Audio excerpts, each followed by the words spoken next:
In this tutorial, we'll explore how to take notes with the NotebookOS side panel and save them directly into NotebookLM.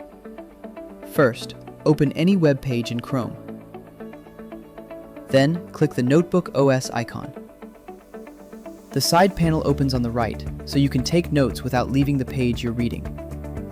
At the top, you'll see the Lock to Page option. If Lock to Page is turned on, your note is attached only to the current web page. If Lock to Page is turned off, your note works across pages.